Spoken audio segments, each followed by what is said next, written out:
welcome back again. If you missed part one, I'm at the Ripley Branch line in Denby at the moment. We pick up again at Station Road in Denby. We're about half a mile further along the line from where we left off. And that's also because a lot of that bit is inaccessible nowadays.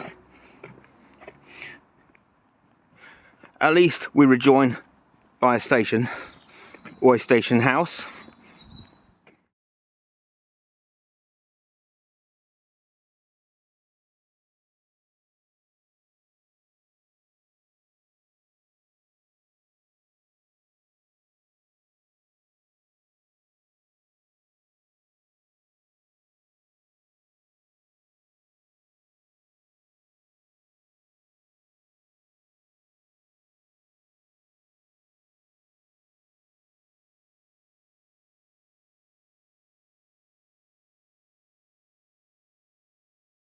If you can just spot it through there, there's a set of buffers.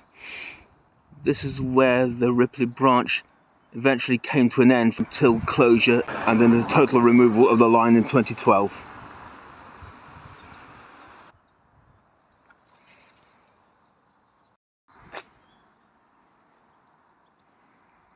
With little left of Denby station to see, we're back on the road again. No, we're not getting the bus back yet. Just next door on Parkhall Road is where the fun begins properly.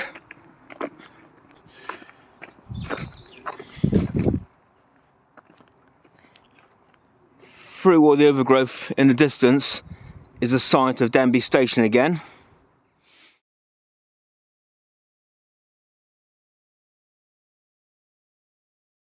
And this is where level crossing used to be.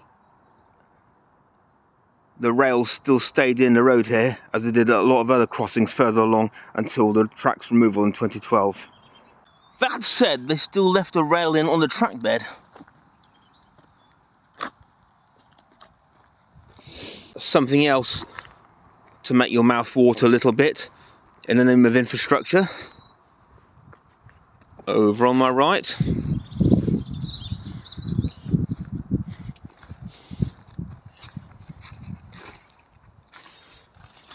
we have the bottom of a signal here,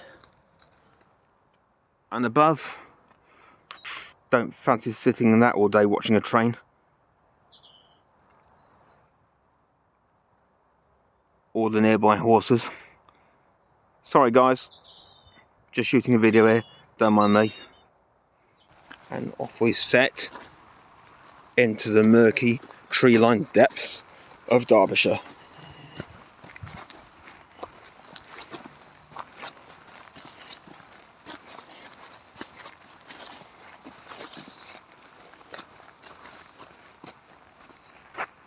Ooh, interesting. I don't know if it came from the railway or not. Always nice to see it lying around.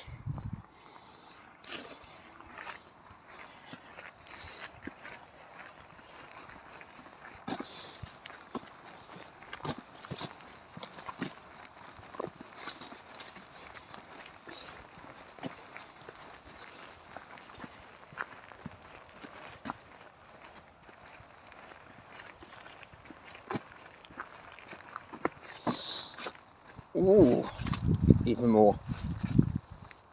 Railway fencing there, definitely part of this line's past.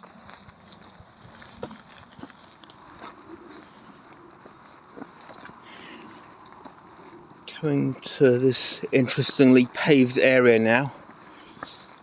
Don't know if there's the maintenance part or not. These portions of concrete making this driveway up all appear to be lined with iron. And look right in front of us, there's a little bit of track.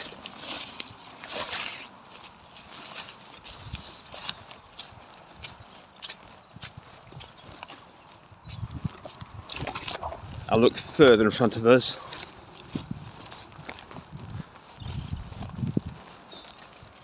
There's where another bridge isn't any longer. Having had to depart the embankment again, we can at least enjoy what what this one looks like from down below. There's actually a further one just along, about 20 metres. Somehow I think there might have been more than 2 tracks over that one. Unless it was a double one that had to just be split wide a bit. Don't know what those 2 severed pillars are there. What is most fascinating here, of course, is how the brickwork is different for each side. Stone, brick, and by the colour, it looks old enough not to have been recently rebuilt. Having found a way up the other side, we finally hit the ballast. And with it, of course, brambles.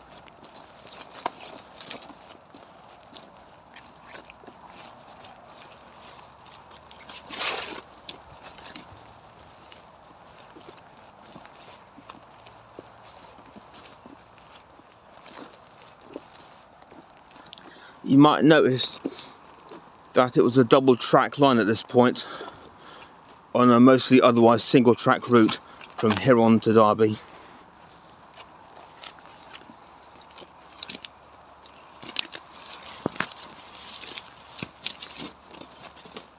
One probable reason for that is that somewhere there in front through the trees is the site of Kilburn Station.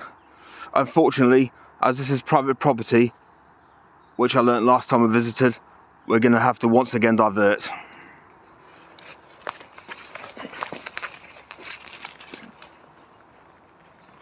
I'm able to make a quick detour from that detour to show you where the line went across at this point. Crossing foundations down there. Around here,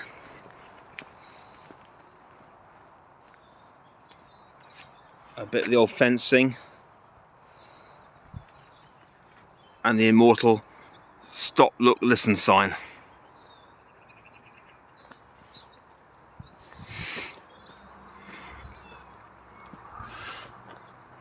Just stand here and imagine a train shooting by 40 or so years ago.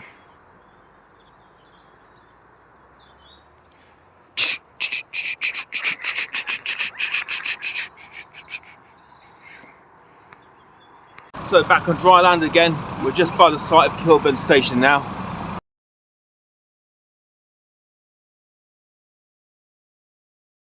With this being private property and me not wanting to get any more bother after last time, I shall show you from the roadside what remains.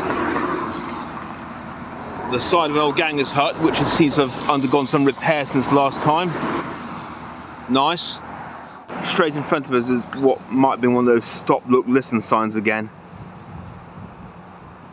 Given it's got 2 posts there, I think it might have been something larger actually.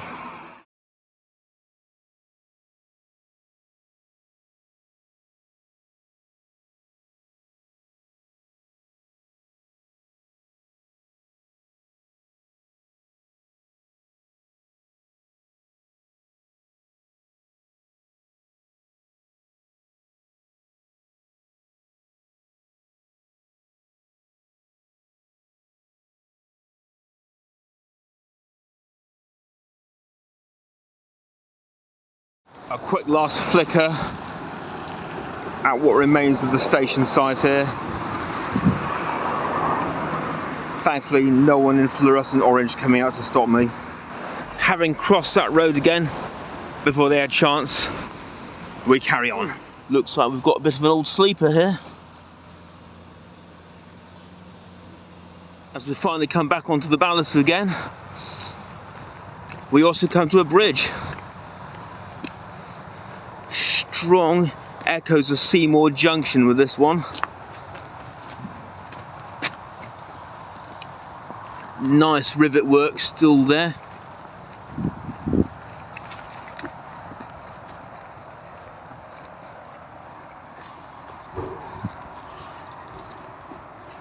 Any ballast fans watching this video, you're in for a treat later on. This is just the appetite whetter.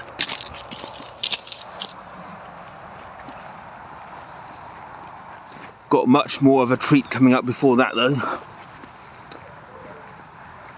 Behold the line's one and only tunnel. Blow that whistle.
Doesn't have a name to it, but it was already there when the railway still ran. I know that. Another old sleeper on the right. Now, if you pardon the dog, one of the other interesting parts. An old concrete hut, nestling dormantly by the trackside.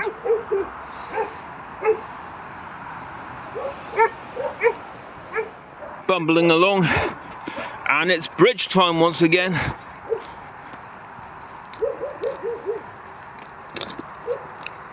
Yeah, again, probably something just attached to a farm.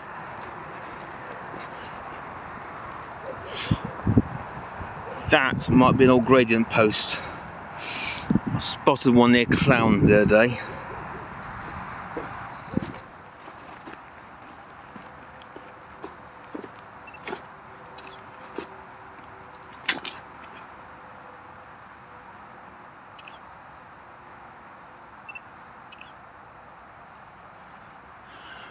Had to put the brakes on for a moment there.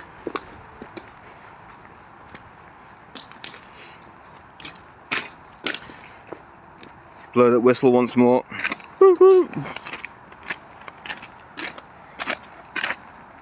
As we hit a cutting.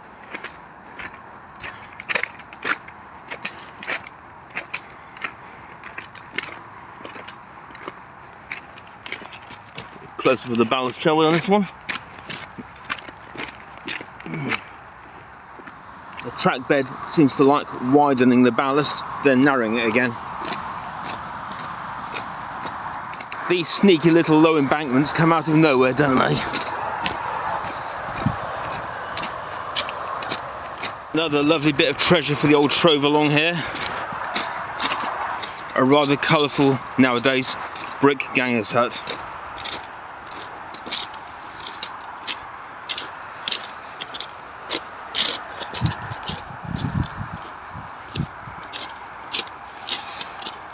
Perhaps pop inside for a quick visit.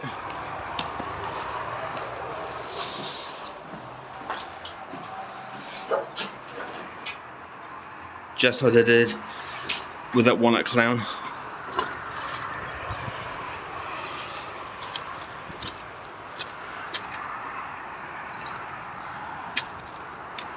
Goodbye, Ganger's Hut. Nice meeting you.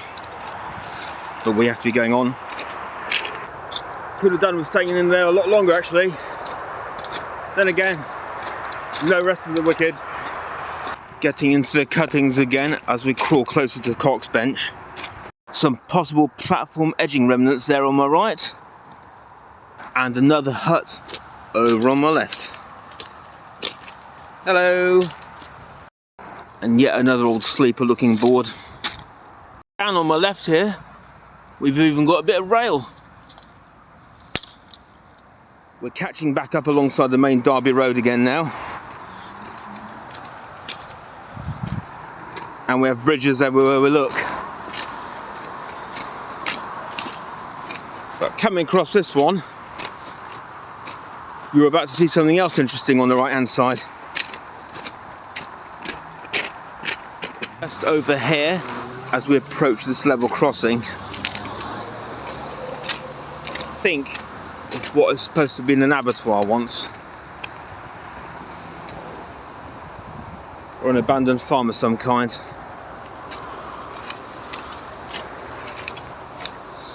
I don't know if the railway actually served it or just went straight past the front of it.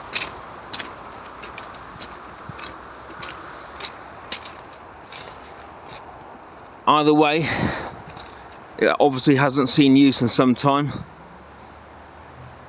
and I can see it requiring quite a major overhaul for the next occupant.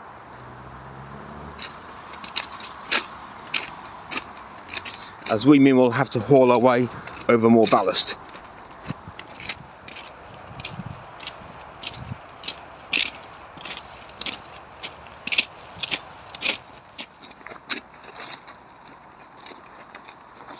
If my mind serves me correctly, we're coming up on a little bit where it gets slightly overgrown, almost to be passable. Okay, here we go.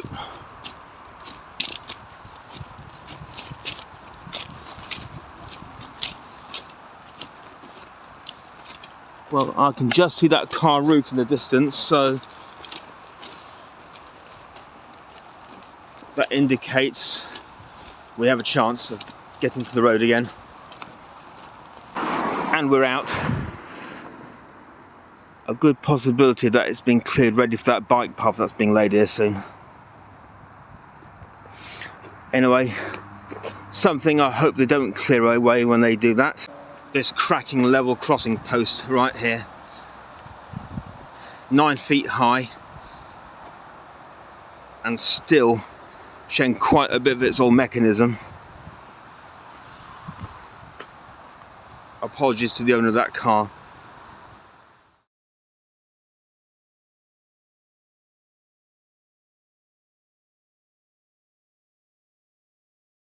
Given that this next little stretch of track bed onward to Coxbench is a tad less than negotiable further ahead, I think this will be an ideal opportunity to break off of this segment as well. So subscribe and I'll be back again shortly. Bye.